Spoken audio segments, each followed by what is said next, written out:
Squadron number 3 had heard me coming, and they had entrenched themselves up ahead.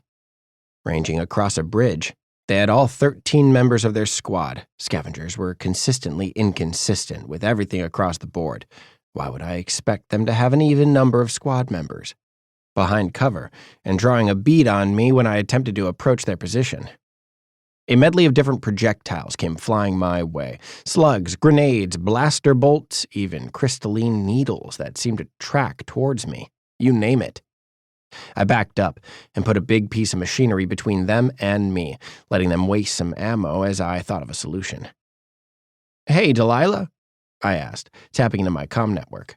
"Hey, Rod, how can I help?" she asked, sounding slightly breathless.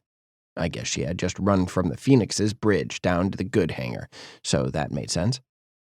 "How's the suit's jetpack looking?" On just the one power core? Not great. It's fine for navigating a vacuum, but I'm still a little iffy on the power drain. Anything more than a few seconds of flight time and you run the risk of shorting out your shields. I'd recommend using it sparingly, if ever, at least until we find you some more power cores to help offset the energy costs. Damn, not the best news, but I'll work with what I got.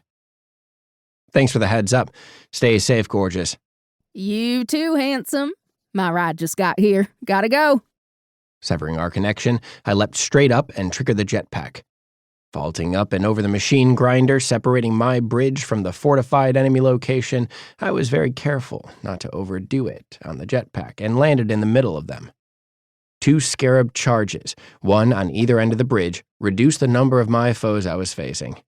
A full auto blast into the face of the alien I landed on rendered the scavenger an inert and gory mess. Swapping the Kopesh rifle over to my left hand, I gunned down a second alien on one end of the bridge, even as I drew my DGR hand cannon with my right and blasted away a third. 2 shots to the chest popped the 4-armed freak's shield, and a third to the skull splattered orange blood over his aliens behind him. A sudden impact knocked my rifle aside, and when I turned to see what hit me, a giant rhino-looking alien came from my right and tackled me clear over the side of the bridge. We tumbled through the air, and I felt the moon kraken's artificial gravity tugging me down into the teeth of the grinder down below.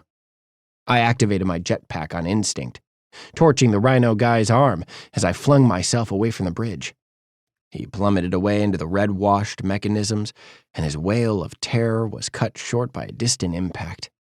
I landed on the walkway, hard, losing my grip on my Kopesh rifle in the process. The weapon skidded right over the edge of the walkway and fell down into the mechanisms below. Damn.